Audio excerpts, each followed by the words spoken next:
everyone. I'm taking Krishna's spot for a moment. I just wanted to share with you, I think you all know the news already that Professor Marcelina Morgan passed away this weekend after a lengthy illness.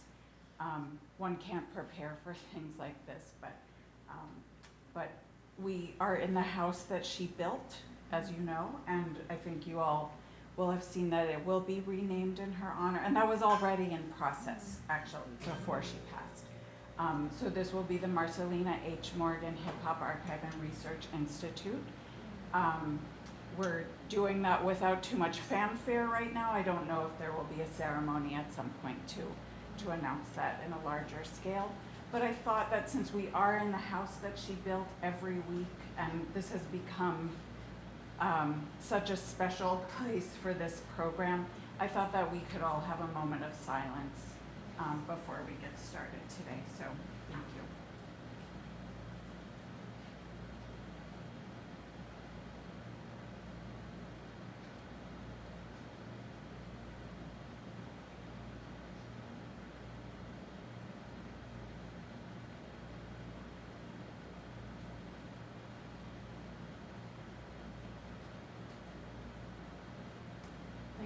Thank you for making space for this in this particular spot. So thanks so much.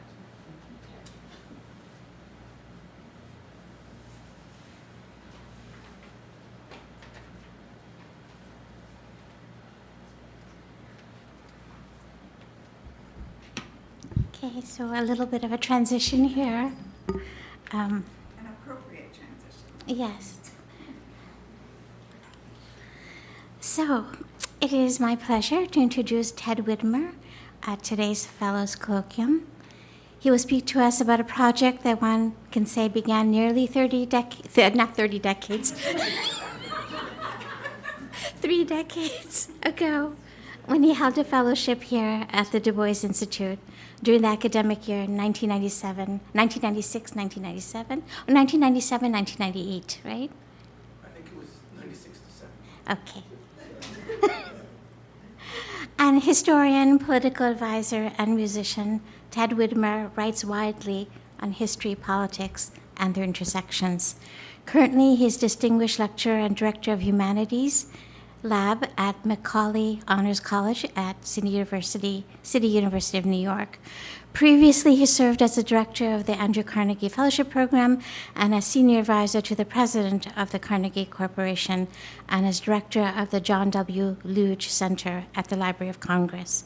A man who wears many professional hats, Ted Widmer is currently the curator of You Should Be Dancing, New York City, 1976. It's an exhibit to be held in 2026 at the New York Historical Society, focused on the bicentennial year with an emphasis on music originating in the Bronx, the Lower East Side, and Queens. Indeed, he's a highly regarded public historian. His book, Lincoln on the Verge, 13 Days to Washington, has won several awards, including the 2020 Lincoln Forum Book Prize. He's the author or editor of numerous other acclaimed books, including A History of Brown University, an annotated edition of White House tape recordings by President Kennedy, and a 2-volume Library of America series, American Speeches. And forthcoming is a study of Boston in 1968, the work for which he began as a Guggenheim Fellow in 2022. And speaking of presidents and such, Ted Widmer was a foreign policy speechwriter and senior advisor to Bill Clinton in the White House, and he has conducted interviews with the former president to facilitate Clinton's writing of his memoir, My Life. He was also senior advisor to Secretary of State Hillary Clinton.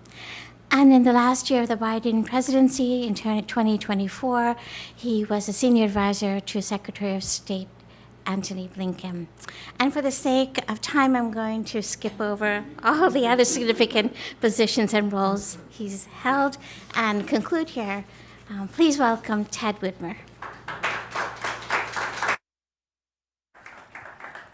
Thanks, Krishna, for that lovely introduction. Thank you, Abby, for that moment in honor of Professor Morgan. If it's hard for you to make sense out of that CV, it's even harder for me, but I do have a few through lines in a pretty eclectic career around history with some journalism and some political writing thrown in. And this is one of the great through lines of my life, I would say. And with Hal, before the colloquium began, we were reminiscing about being in the same fellows class at the Du Bois Institute.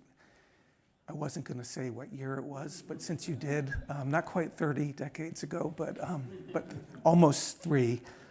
And it was a transformative experience for me. I'll never forget it. And I was working on the same project, basically. So I'm so grateful to you all and to Krishna and Abby, and especially to Skip for sticking with me all these years. I'm profoundly grateful, and I'm so happy to finally get back to this work, which felt great at the time, and then I couldn't get back to it. As these Washington appointments began to come into my life, I ceased not only to work on this project, but to be a scholar at all for many years in a row.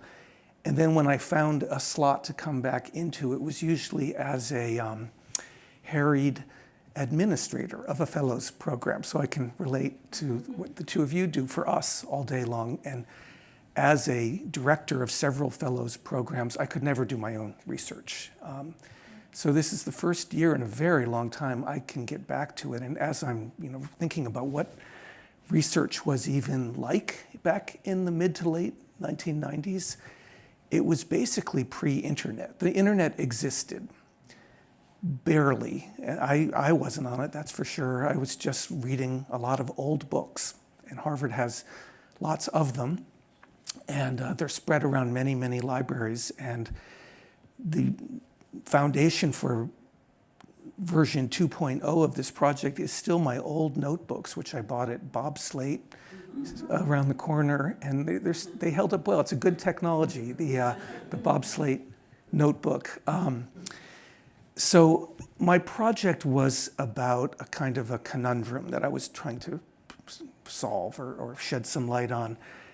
I was really a 19th century US historian. Krishna mentioned my book about Abraham Lincoln, and for some time I was a kind of a Civil War scholar.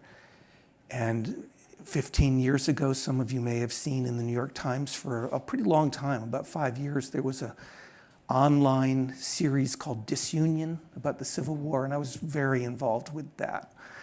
And then I wrote a book about Lincoln, but I was living a kind of, I don't want to say double life, because that sounds like I was hiding something, and I wasn't, but I was in love with music. I was playing music around Boston, and I was reading a lot about the history of American music in my spare time. It wasn't really for an academic project, but I just kept going down rabbit holes. I was reading a lot about Memphis, then I was reading a lot about New Orleans, and in my reading about New Orleans, I started to hear over and over again this phrase, Congo Square, and I wondered what it was exactly.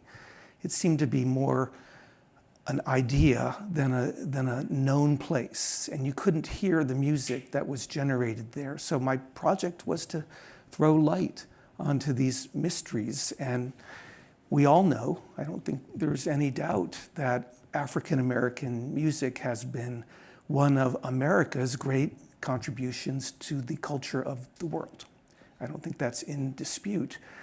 But at the same time, it is very hard to create a genealogy of early African and African American. I use both terms because it is, of course, African at the beginning. It's hard to create through lines and genealogies and to hear what the music sounded like. And the central reason for that conundrum is that it was suppressed. It was suppressed in many places, in the North as well as the South. And one of the most fruitful avenues for my own research has been going through old laws, because the laws in describing what is illegal often give very good information about what this music sounded like.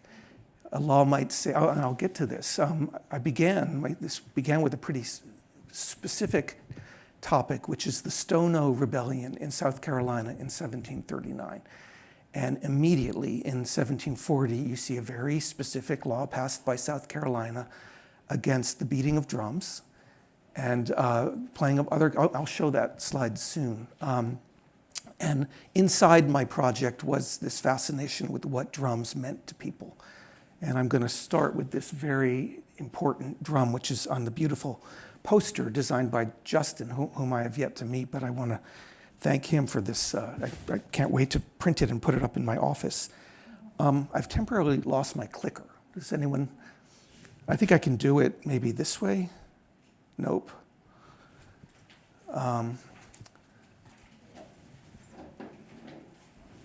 That could be a little bit of a problem unless I can talk for 45 minutes about one slide. That's right. Oh, thank you.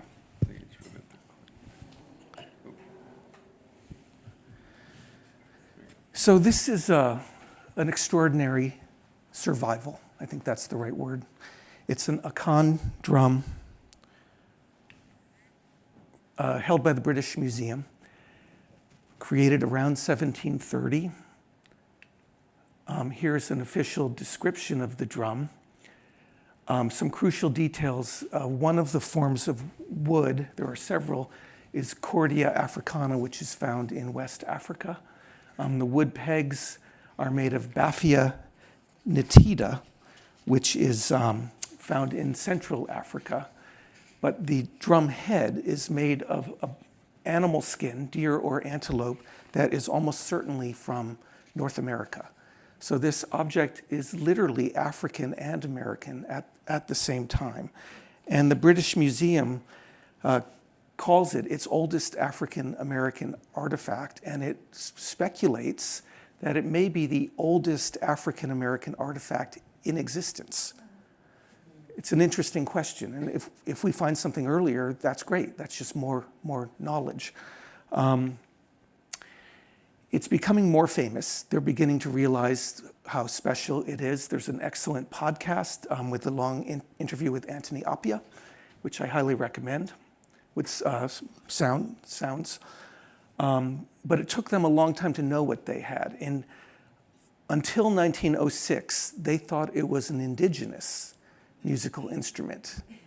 And then a curator in 1906 began to really look seriously at it and realized it was an African-American musical instrument. So here's, you can see, they have it wrong, an Indian drum made from a hollowed tree. So everything about this drum is fascinating to me, including the man who discovered it, Hans Sloane, who is far from a hero in this story, but he's a very interesting person. He was, at times, a slave owner. He also had a lifelong fascination with indigenous objects, whether created by indigenous Americans or Africans in the New World. And he collected them for decades. And his collection, when given in 1759 back to his home country, became the foundation of the British Museum. So this drum literally goes back to the founding of the British Museum. He also wrote fascinating and specific books about life in the colonies, more in the Caribbean than in the south of the United States. And these are just filled with really fascinating musical information. Here you can see two banjo-like instruments, which were created with gourds and then a piece of wood and strings attached to them. These gourds were also given to the British Museum and are now lost, which, it gives us all the more gratitude that the drum has survived. He called, number 1369, he called a banjo a strum strump. Don't know where that etymology comes from. And here's another missing object, 1458, a Negro drum from South Carolina. And what a shame that drum isn't known to exist anymore. So this is an interesting world, the gathering of evidence, the giving of it to a public institution, then the losing of it. How does all that happen? Sloane's books also contain musical transcriptions of the highest value for anyone who wants to hear what the music sounded like. You see the word Angola, so it's clearly an African song. And there's more. This is a 2-page spread in his book, Voyage to the Islands. And there's Africa everywhere. Here's Angola again. Coromantee is an Akan word from West Africa. And then you see you must clap hands when the bass is played and cry, Allah, Allah, possibly Islamic. So this world of early American books is surprisingly alive, even though the books are more than 300 years old. So I mentioned the Stono Rebellion and how that was the beginning of my project. And this is a sign on the site, a little bit outside of Charleston, South Carolina, of what happened. Here's the law that I mentioned. Immediately after that rebellion was suppressed, using and keeping of drums, horns, or other loud instruments which may call together or give sign or notice to one another. So clearly the lawmakers had a vivid sense that the drums were communicating to people. And accounts of the Stono Rebellion tell us that as the rebellion began, they called more of the enslaved into the rebellion through the beating of drums. And there's been a lot of really interesting scholarship, including which African peoples were in Stono at that time, and they were from the kingdom of Congo, which had a very rich musical culture of its own. Here I just want to show, it's just one example of an old book, but how alive these books can be. Richard Ligon, A True and Exact History of the Island of Barbados from 1657, and there's a map inside the book which has a lot of really interesting visual information. So someone with a camel on Barbados, maybe. Indigenous Americans are still there, and there are clear scenes of violence against presumably enslaved African Americans. So I was lost in this world of very old technology, bobslate notebooks and old books. But while I was here with Hal, David Eltis was a fellow, and he was beginning his slave trade database, which was so eye-opening in it just brought so much important knowledge out into the world, but also the means by which he displayed his knowledge was so exciting. And I mentioned I barely was online at all, but through hearing him speak and then seeing what has become of the slave trade database, and Krishna just told me about a recent conference that very sorry I missed that. It has added so much knowledge into the world, and at a time when we're seeing on a daily basis so much erasure of historical knowledge, every fact that we can put into the historical record is an effective way to counter the erasure. So that's my motivation, and I was much inspired by the slave trade database. Here's just another page from it. And this wonderful series of publications, which I'm hoping to really get into more than I was able to 30 years ago. So this is it's an very old website. It's a website from 1998 that still is live. I couldn't believe it. But I wanted to tell you a little bit about why I lost the thread of my work. In 1997, I was hired to be a speechwriter for Bill Clinton. I had no training. It just happened pretty randomly. And suddenly, I couldn't do any academic work at all for 4 years. But it was also absolutely fascinating. And one of the first assignments for me was to help write the speeches for, some of you may remember, in the spring of 1998, he went to, I think it was 6 countries in Africa. It started in Ghana and ended in Senegal. And I became the speechwriter for a lot of those speeches. And I got to, I wasn't in meetings at this level, but it was very exciting, as you can imagine, to be in the room when meetings like this were happening. And I got an assignment that was way, way above my pay grade. The schedulers of the trip had included a stop at Gorée Island in Senegal, the last day of the trip, for Bill Clinton to say goodbye to Africa, as so many of the enslaved did, against their will. And the speech to be given there was, in effect, an apology by an American president for slavery. You can imagine how controversial that speech became in the act of writing it, especially after midway through the trip in Uganda, Bill Clinton blurted out in a Q&A session with the media that, of course, we apologize for slavery. Why would we not? And the media and the right wing, which was already very powerful in the era of Newt Gingrich, went instantly into attack mode. And how dare a president apologize? And they started calling his trip around Africa the apology tour. And that ugly fact, all of that landed on my head, and I did the best job I could, which I felt okay about my early drafts, and then it was watered down a fair amount by the time he gave. He tried to say things that had never been said, and I admire him for that. But I also felt that more could have been said.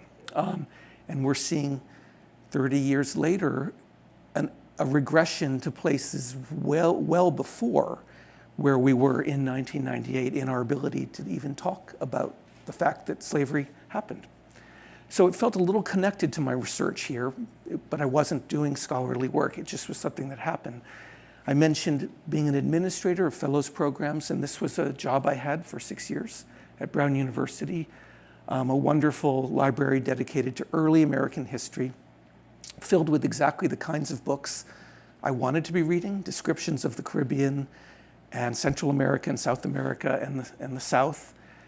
I just never had any time to read them. I was an administrator and I couldn't get back to it. But very interesting things were happening around Brown, including this great report that set the template for so many to come.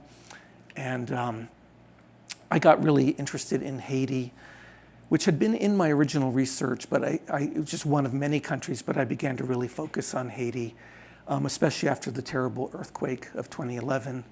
and I tried to recruit Haitian scholars who were endangered with emergency short-term fellowships to Brown, and that was gratifying.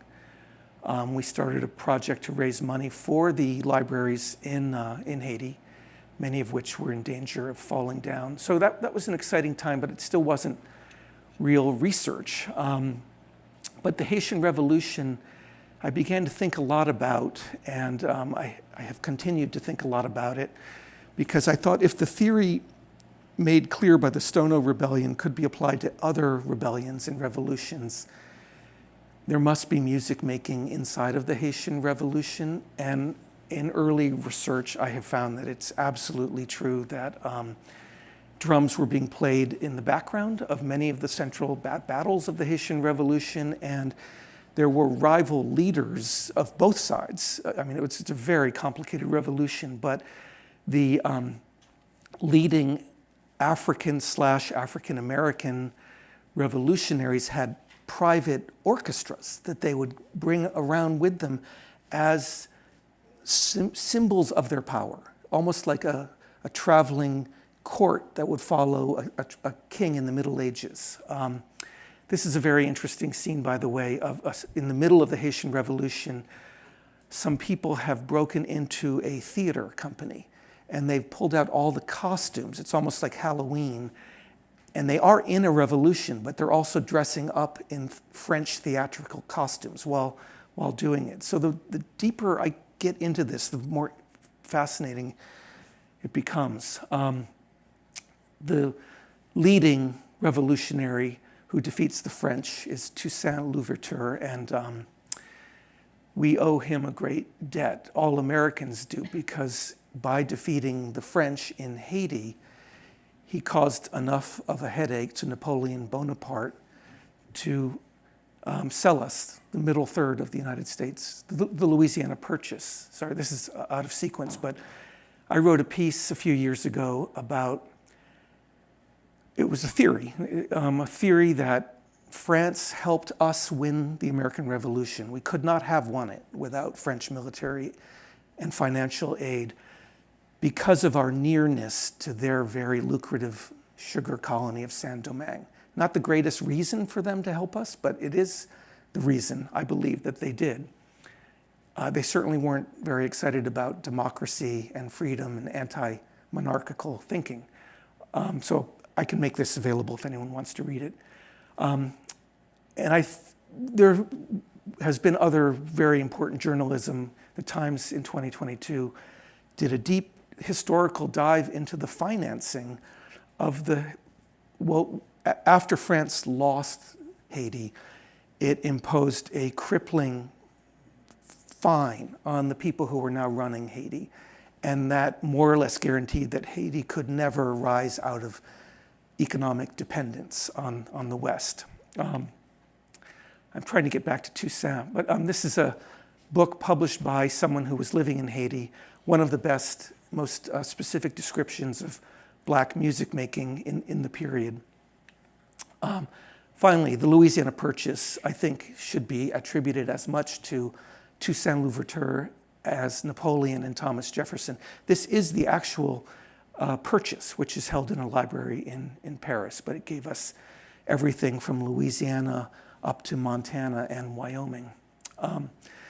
So from the Haitian Revolution, my project goes to this very important American city, which is, of course, French for the first century of its existence. And I want you to see at the top of the map, that will be the site of Congo Square. Importantly, it's outside of the known boundaries of New Orleans at the beginning, because it's a place for people in the margins to make music and congregate and do things that are not really allowed by the city authorities.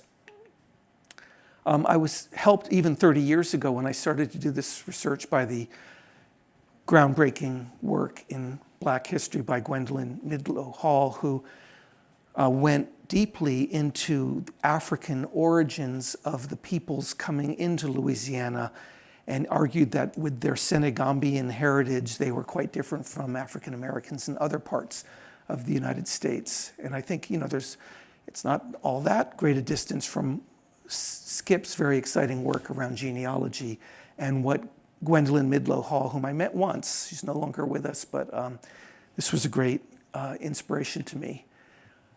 This is just, for your reference, a very good database. I'm now collecting databases for help with my own project. So Congo Square, I mentioned, is something of a mystery. It's hard to find specific accounts, but there are a few. Benjamin Latrobe may be known to you. He designed a pretty important building, the United States Capitol. He was an English immigrant who was always looking for architectural work, and after designing the Capitol and a few other buildings in Washington, he went to New Orleans to work on a water system for New Orleans, and in 1819, the second to last year of his life, he walked into Congo Square. And he gave us incredibly important drawings of what he was seeing there. So right away, you see the drum lying on its side being played by someone sitting on it. That is an African drum. And this is an African banjo, or they're not always called banjos, but they have different names, but a banjo-like instrument with a gourd. And I just want to call your attention to the sculpted bodies at the top of the instrument, top of the neck, because clearly these are more than musical instruments. They are ways to connect to an African past. They are often ways to worship African gods. They are ways to get out of a pretty unpleasant reality in the United States and get back to somewhere better. This is 100 years in the future, but Alan Lomax, a great folklorist, went throughout the Caribbean, and there were still African styles of drumming he found in the 1930s. These are Alan Lomax drawings of the drums he was seeing in Martinique and also in Haiti. So Congo Square is phased out in the 1830s, and that's why it's so hard to see images of the actual Congo Square or to hear the music that was being played. But in my own research, I found that there's a tremendous repurposing of the memory of Congo Square by other musicians and intellectuals. So even people who don't really know what Congo Square was talk about how important its memory was. Louis Moreau Gottschalk was an American musician from New Orleans who went over to Paris to get a musical education, and while there wrote this song that became the sensation of France for a while, Bamboula, which is an African term found in many descriptions of the Caribbean in the older periods when I was doing most of my reading. It can mean a dance or a specific kind of a drum. So he calls somehow from his memory, he calls up the word bamboula. It's a classical, or kind of a Chopin-like piano piece, but you can see it's the subtitle, Danse des Nègres, and Gottschalk said, this is my attempt to remember the African-American music of my childhood around New Orleans. He also did a less well-known song called The Banjo. So in his own musical journey, which I don't think was that knowledgeable, but he wanted to get as close to the memory of African-American music making as he could, and it worked. I mean, it became a very successful, and not for the last time in our history, a white musician claiming or appropriating something that did not exactly belong to him. Jump ahead 40 years, 1886, in a popular magazine of that era called The Century Magazine, there was a very interesting essay by a writer named George Washington Cable about the memory of Congo Square. But again, he didn't actually know Congo Square. He was sort of imagining what it must have been like.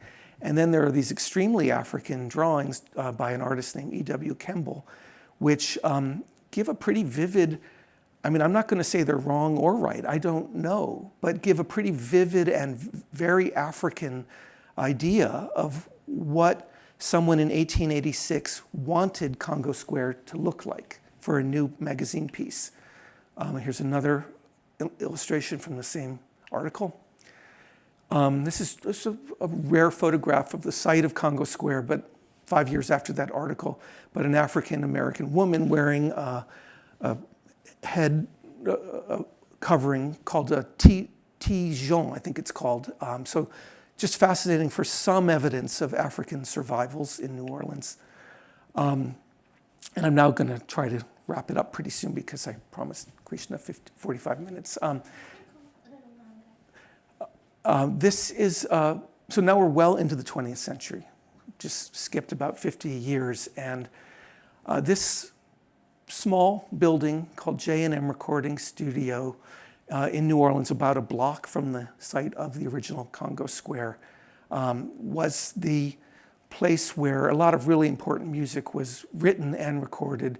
Roy Brown was an artist of the 1940s who did Good Rockin' Tonight. He wrote and sang Good Rockin' Tonight, covered within a decade by Elvis Presley at the very beginning of his career in Memphis in 1954. So a fascinating survival, a music studio a block away from the historic site of Congo Square, gives us the song Good Rockin' Tonight, which Elvis Presley then turns into one of many hits at the beginning of his career. And I'm also just, I'm interested in African survivals wherever I can find them. I'm trying to take, I think the central thrust of this research right now is early, because I think that's where I can add the most value. There's been so much great musical scholarship about the 20th century that I don't know that I have that much to add, but there are these moments when songs cross over from Africa into American popular music. And this is a really interesting one when Manu Dibango from Cameroon wrote this song that was actually the B-side of a single, and the A-side was about how much he loved Cameroon's soccer team. And the B-side was this very catchy song called Manu Dibango that starts to get picked up by DJs in New York in the mid-70s for its irresistible rhythms. And then Michael Jackson takes a piece of this later on in his career, Mama Say. So I'm getting very near the end. On the site of Congo Square, which has had many names since it was called Congo Square, it was first called Place Publique, public place, then colloquially was called Congo Square, then briefly in the 1890s was called Beauregard Square after a Confederate general. It's now called Armstrong Square after Louis Armstrong, which feels more appropriate. And in the middle of Armstrong Square is one of the few buildings left from what was on Congo Square, and it's called Perseverance Lodge. It's an old Masonic lodge founded by Haitians coming into New Orleans after the Haitian Revolution. And I just love the word perseverance. It seems appropriate for the music that I'm studying. This is an excavation by archaeologists that was done in 1977 and reminds me a little bit about what I'm trying to do. I'm just extracting information wherever I can find it. And I had a nice talk with Charmaine last week about seeing Black music making inside of American art. And so I mentioned the Image of the Black series, and I'm trying to find paintings wherever I can, and it's really very exciting. So this is a 19th century, mid-19th century painter, William Sidney Mount. This is in Boston, the bone player. And one of the things I'm finding over and over again in my research is how versatile the makers of instruments were. So it's not just that the music was being played despite suppression, it's that the musical instruments themselves were often made surreptitiously from the simplest of objects and anything that could be done to keep the music alive, and I find that very moving. The banjo player, pretty great painting. Dance of the Haymakers, a lot of Mount's paintings show interracial music making happening. So here a young African-American drummer of sorts, he doesn't have a drum, but he's drumming, hitting the side of a barn while a white musical performance is happening just a few feet away. But symbolically, he's outside the room, but he's in the painting. It's fascinating. Another one very much like that, The Power of Music, shows a man simply listening. So I'm trying to do more art research, and I'd be grateful. I mean, I'm grateful for any help I can get from any of you. And now I just want to show a few beautiful instruments which are in themselves works of art. This banjo I found online, and the website I was reading claimed that it's the oldest known banjo. It's in a Dutch museum. It was found in Suriname in South America. But as with anything online, you have to be a little bit skeptical. This is an extraordinary artifact in the National Museum of African Art, a hunting horn made from ivory. And look at the date. I mean, this is 2 years after Columbus arrives in the West Indies. And you have this kind of African craftsmanship on a musical instrument.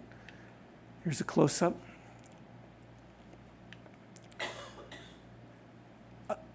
This is far more recent, but I like it because it shows what, if you remember the drawing of the banjo by Latrobe with the African heads on top of the neck of the instrument. Again, this feels pretty alive. It feels like something that's much more than a bell. It's a harp from Democratic Republic of Congo, also in the National Museum of American Art. Very simple instrument, just a washboard. Nothing special about it at all. But to Bo Diddley, it was a beginning. It was enough to make a simple percussion out of. And I just love the versatility of these simple instruments. This is in this building outside my office. I've mentioned suppression a few times, and I'm interested in all of it. The music is, I think, the most exciting part of it to me, as someone who loves music, but the suppression is an important part of the story. It's an ugly part of the story, but it makes the music even more powerful to think about what it had to overcome. And so, throughout 20th century pop culture, including Tarzan, whenever you hear drums in the background, it's usually the sign of trouble coming, and that's, in my opinion, historically verifiable. That is true to American history. Now, I want to end with something. I mentioned that it's very, very difficult to hear the music, but some creative scholars are trying to do just that. And you may remember the sheet music I showed from Hans Sloane. That sheet music is enough to try to play what the music sounded like. So 3 scholars at 3 different universities, I want to give their names, and you can see this is the website, have been trying to resurrect the music to allow us to hear it for the first time. One of them is Laurent Dubois from Duke University, who's a friend. The other 2 are David Garner from the University of South Carolina and Mary Caton Lingold from Virginia Commonwealth University. And using that same transcription,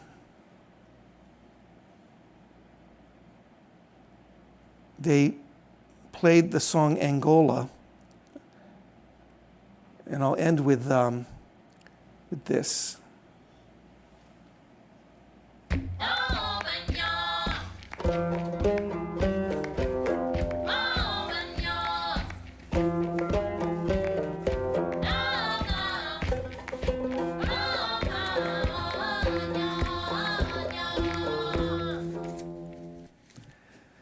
So the music is still with us, and it may be even more with us if we can keep doing new forms of research. I'm trying to create a database from scratch. I've never created one before. I could definitely use technical assistance, and I could also use intellectual assistance. If any of you have found evidence of Black music making or the suppression of Black music making in any century.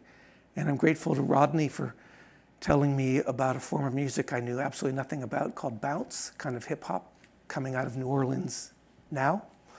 And I'm going to try to create a kind of a basket that we can just put all of this information in. And I'm so grateful to Skip for making it possible. So thank you.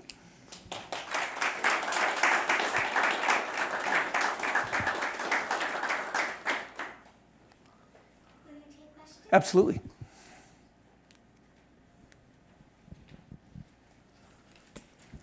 That was so interesting and inspiring. And a couple of things. You have talked to Sheldon, right, about the image of the black? No, I haven't. Okay, you need to talk Okay. to Sheldon Cheek, who was here. His office is on the third floor. He's the curator of the entire Great. image of the Black archive, and he knows everything. Great. He will be able to point you towards hundreds of images Fantastic. of instruments, and I extend that to all of you. All of you should talk to Sheldon because he knows everything. So if you're looking for images to enhance your work, he's the person to talk to. We also just, this is neither here nor there, but the Hutchins, we had the conference, the Slave Voyages conference, and the Hutchins Center has actually acquired Slave Voyages. I heard that. Beginning It's in wonderful, 2027. yeah. So it'll be here at Harvard in perpetuity. So right now it's at Rice, and it's the work that happens on it is incredible. But it's something that Skip always Yeah. wanted to have here. And I have a question that maybe is better for afterwards, but I'm wondering, it's a silly question, pop culture question, but I'm wondering what you thought of the movie Sinners, if you saw it, because those paintings that you showed at the end, and I know there's a lot of controversy about that syncretic music scene where all of the black music and African music kind of blends together. But I'm just curious if you've seen it. I haven't seen it. Maybe you should. Okay. Thank you so much. Thank you, Abby.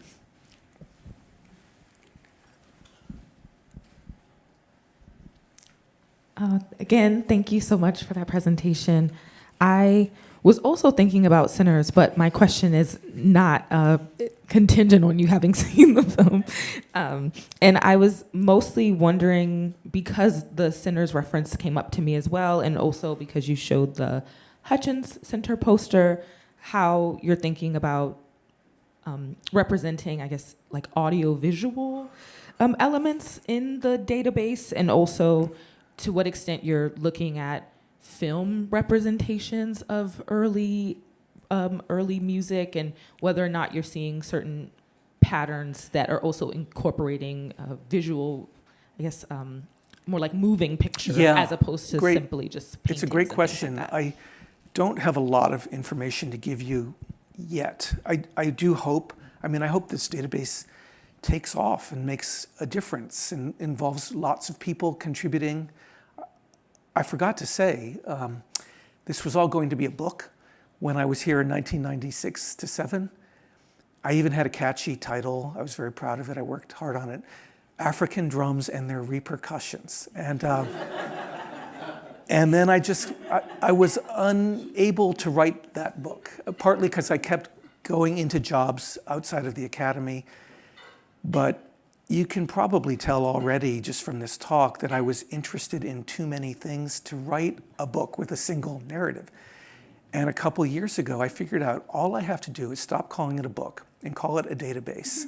And it will be much sexier, and it will involve a lot of other people, which I want. I don't want to do it all by myself. I want to share this. So to be a fellow among fellows is such a good feeling.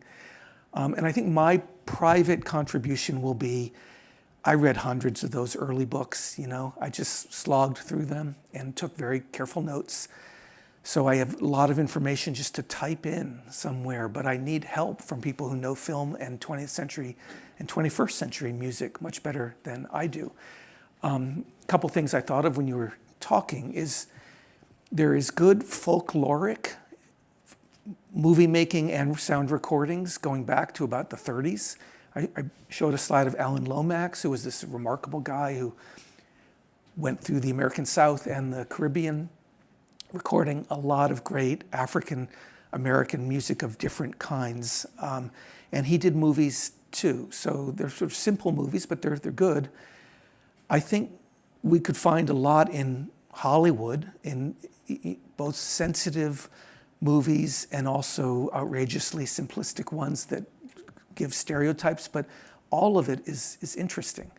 So I'm hoping to try to raise some money that does not yet exist for this project, and I'd love to work with young people, grad students here at Harvard, anywhere, maybe even in Africa. That would be such a satisfying bridge to build, a different kind of bridge than the slave trade database. But there's some pretty exciting work in musicology like this going on right now.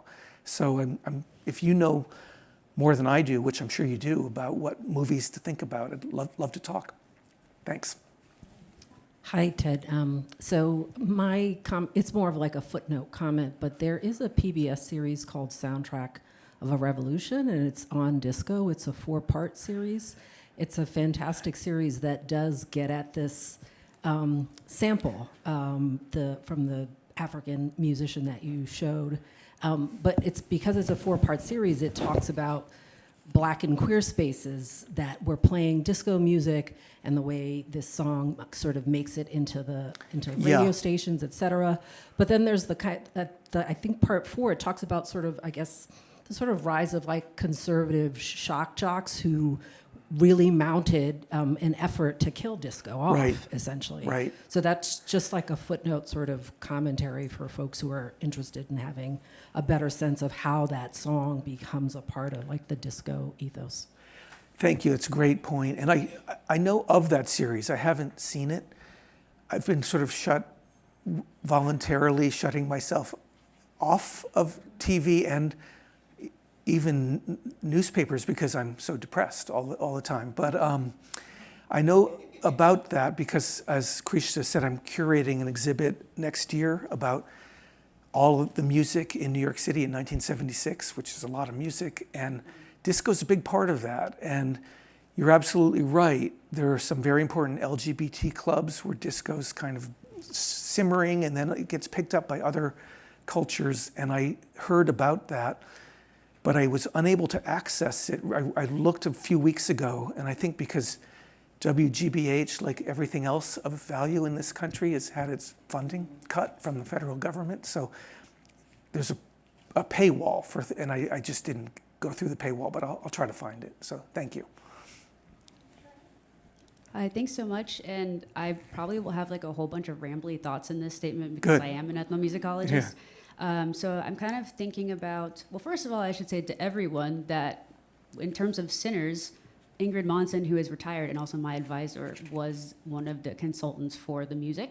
So the resources for all that stuff is right here. Great. In terms of, also her work with Rhiannon Giddens, who is working on all of the historiography of the banjo.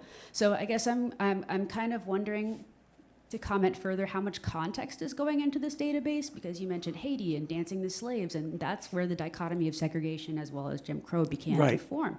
You're talking about the drum, which is that like weird, tension of like trying to signal the stereotypical like primitivism while also being a site of resistance. Right. And the mention of like, secondary literature like Alan Lomax, he did all of those recordings, but yet he contributed to the racism of African-American popular music. So I guess I'm kind of wondering how you're dealing with those tensions, and if you are reading like, I personally think it's important to read secondary literature that's written by African Americans because of when all of this was coming out, a lot of it is written by white Americans. Yeah, that's an excellent question and an accurate question, because you're touching on sensitivities I have about myself, and also you're right, I'm in a kind of uncomfortable white tradition going back to Hans Sloane, who was a slave owner among other problems. So how to be able to treat this vast and complicated topic with integrity is really of the highest importance. So I need help. I mean, just to go back to how great it is to be a fellow with other fellows, I intend to submit all of this work to public scrutiny beginning here at the Hutchins Center. But it's all going to be free and online and available to everyone, including people from the countries who have the most reason to dislike and distrust the United States. So I absolutely want to get it right, but I'm in such an early stage right now that I'm not really dealing with sophisticated questions like that. I'm just throwing a lot of historical data into a basket. I just thought of that word in talking today, and I kind of like it because it sounds like it's an African word among other kinds of words. But so I'd say ask me in 6 months and I'll have a better answer. But right now I'm trying to type up my notes that I wrote out longhand 30 years ago and just create some data that can be the foundation. And even that's a huge challenge. It's a lot of data and it's not easy to type it all, and I'm not quite sure where it even is going inside a database that's going to have many moving parts. But I'd love to talk to you afterwards because I don't really know very many ethnomusicologists. I've been doing this mostly on my own. I mean, I think I'm sort of becoming an ethnomusicologist. It feels very different and exciting, and I'm much less what I used to be, which was a 19th century US historian, and going somewhere different and I think better. Oh, yeah, quick question. Actually, maybe I should ask both of you. Because I was interested in that early question of Native American drums and other drums, and I'm thinking of Langston Hughes's famous 1926 poem, Down Afrikaan, that he talks about the tom-toms, right? And I had always just, read the poem as an African poem, and then I was teaching at the Peabody Conservatory, and I had them read the poem, and they were like, there's no tom-toms in Africa, which I don't know. Right. And so, what was he doing with that? So it's not really a question except to say I gather in the record there's a lot of confusion. Absolutely. I mean, even among African American intellectuals of great eminence like Langston Hughes, I would not be surprised, and I haven't studied this case specifically, so I'm just kind of hazarding a guess, but there are displays of knowledge that may not be perfect about African ethnomusicology, even by a well-intentioned African American poet. He might not exactly get the use of tom-toms right. So.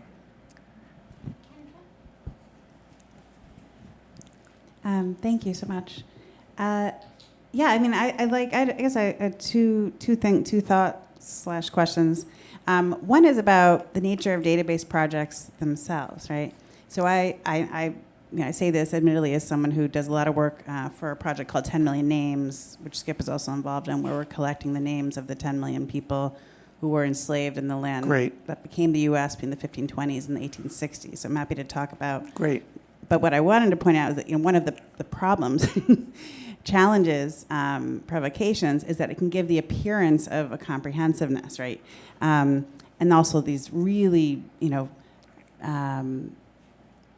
high stakes questions of where you begin, where you enter, and why, where you end, and why, boundaries of temporal and geographic that I know you'll be grappling with.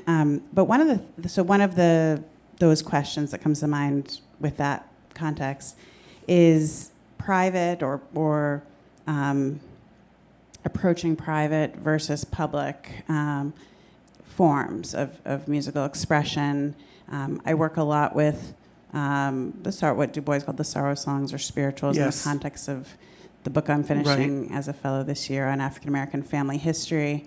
And I think a lot about lullabies and other forms of musical expression that are meant to be told or passed down behind closed doors, and also which sometimes leave less visible evidence. So I wonder if you have thoughts on public versus private, and also in the context of music passed down under duress. These are all such good questions, and I mean the last three at least have me thinking I need to think hard about metadata along with the data. I just need to be commenting, and not just me, I want other people to help create this thing, commenting as transparently as possible about our assumptions, our intentions. With every source that we include, we might talk about what is missing from the source. So I think that kind of language should be around the margins. I'm kind of imagining something that looks like this. You see it on a screen. But we should have lots of places where we comment on our intentions. I mentioned very briefly the Disunion project in the Times online. about the Civil War, and we tried really hard to do that. I mean, one simple thing we did, we asked for bibliography. So a scholar would write a piece of about 800, 1,000 words, and we had hundreds. It ran almost daily for 5 years. Couldn't believe how many people had interesting ideas about the Civil War. And I was very proud of getting a lot of people into the Times for the first time. I mean, it was only online, and it was, back then online was sort of very far away. People mainly read the paper, and but I was proud of getting those voices into the Times. And I didn't even work at the Times. I just was the academic consultant to this project. But we started asking people to include little bits about themselves and bibliography so other readers could trace where the information was coming from. So I feel the same impulse with this. I just want to be absolutely transparent. Here's a book. It was published in this city in this year. On page 300, you can find this image. What we know about Hans Sloane, I mean, he's one of the more complicated people, but you need to know about the creator of this book and make your own judgment. So I think with all of the last few questions, I'm just thinking I really have to be very cautious about asserting and like no grand narrator voice. It's got to be percolating up, I think, from other people. Ted, that was wonderful, and I'm building a database at the moment too on Great. sources for it's connected but different sources for the study of slavery in Canada and the U.S. North. And part of how I'm thinking through the same questions that you have are thinking, what do I want someone to be able to find when they search through my materials, right? What is the discoverability then, and the juxtapositions that might emerge, and if I enter the data in a limited sense, what am I blocking? So I think that's helpful. And another thing to pick up on these other great points that people are making is I think it can be really helpful what museums do a lot with artworks like the wonderful artworks by Sydney Mount that you showed us is put online also with those paintings or objects, catalog entries that especially can push back against the context where you have the Stedman. I believe that Banjar was John Stedman, yes. often Suriname mercenary, That's right. And you know. Right. Anyway, Hans Sloane and Latrobe, what they have in common is hypersurveillance and often violence against the people who they end up then documenting, often without their permission. Right. And I think Sloane even says straight up, I went and spied on them. Right, and him and Mr. Baptiste, and then they make this, right? So again, to the idea of they weren't invited, right? So that contextualizing piece can be really helpful there too, I think. And then the search criteria, I think, is another thing. And then can I just say one last thing? Please. Thank you so much for this, because I have taught this book and said to my students, what did this sound like? What did this sound like? Right. It's just amazing that someone went and answered that question. Yeah. So thank you for sharing that with us. And you triggered a couple thoughts. Yeah. What I was going to say about, there's another line in his book where he talks about the drum and how pleasing the music can be, but how it's also very dangerous, and sometimes the instruments have to be taken away. And I wonder if that actual drum, the only one that we have, was taken by Hans Sloane. Like when he's talking about not just suppression, but removing the instrument, that drum may have been the drum he was talking about. It's incredible. And you used the word searchability, and I wanted to add a thought that I'm hopeful about, which is that we can consume vast amounts of printed data, including newspapers, through optical character recognition.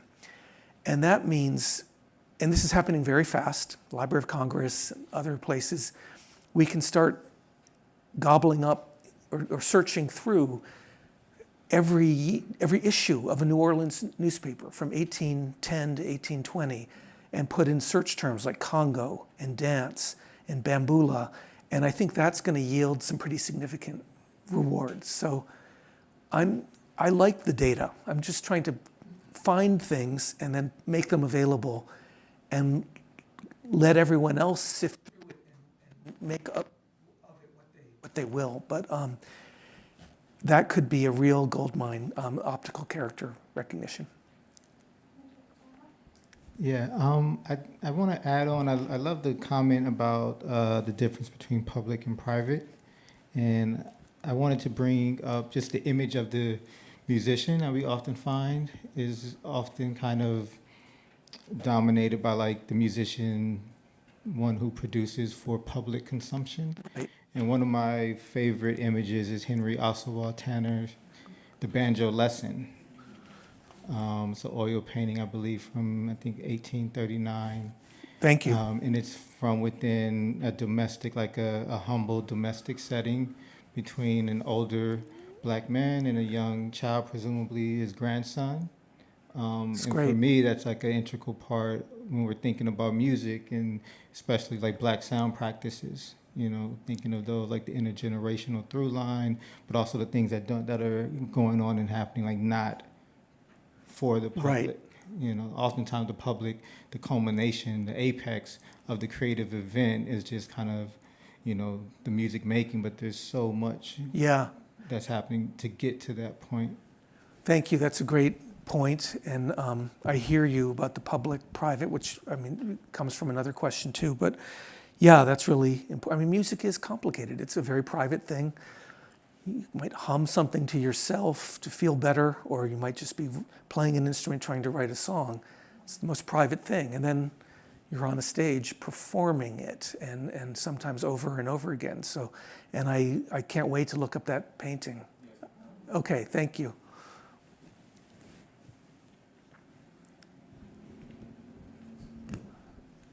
Hey, Ted. I'm curious. You mentioned suppression a few times, which is really interesting to think about. And I'm curious if, in part of your project, how much will you be thinking about or documenting how suppression ends up impacting the evolution of, you know, the music in any given time? You know, how much of a force does that end up playing? And kind of related to that, I'm also curious, what's the story behind the you said the phasing out of Congo Square in the 1830s? I'm trying to find out more. It just sort of vanishes. It's like this thing that always was sort of out. You know, I mentioned how it was outside the city, but special.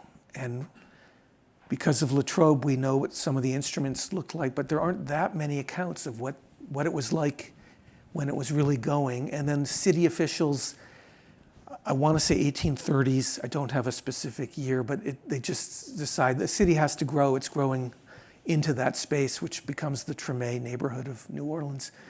And so they just kind of build over it and put houses in what had been the square. So, but I don't have a good document by someone saying we have to end Congo Square. It's sort of like it vanishes into the mist. But the suppression part of the story is important to me. When it was just beginning in 1996, it was about one thing, the Stono Rebellion in 1739, and the fascinating fact that a law was passed 1 year later giving us a description of what the instruments were. I had read a book, Black Majority by Peter Wood, about how South Carolina is kind of an outlier in early American history because it has by far the biggest African American population of any of the 13 states. So they're very worried. I mean, they're some of the worst enslavers, but they also have a brutal legal judicial system in which they describe all the things that can't be done. And I started to realize these are interesting sources for what was actually happening. And so the suppression piece was important to me. And I have had aspirations, but so much of this is just aspirations and not reality yet. But with the great musical breakthroughs of the 20th century, jazz first, and I wrote a piece once about how the memory of Congo Square created an expectation that an important black musical form was going to come out of New Orleans before it even did. It's kind of interesting. And then it does come out, and when jazz explodes in the first 2 decades of the 20th century, it cannot be suppressed, but there is a lot of negative writing about it that connects to earlier writing. It's loud, it's very percussive. These drums are telling our children things we don't want them to be hearing. And then when rock and roll comes out of rhythm and blues in the 50s, same exact thing. When hip hop comes out of New York in the mid 70s, same exact thing, as you know better than me. It's loud, it's percussive, sending secret messages that we don't, and so I think the suppression piece is quite interesting.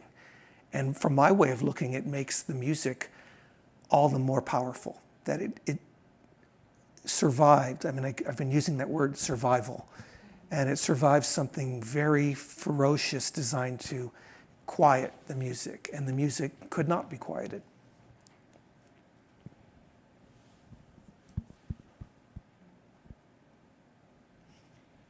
Speaking of quiet.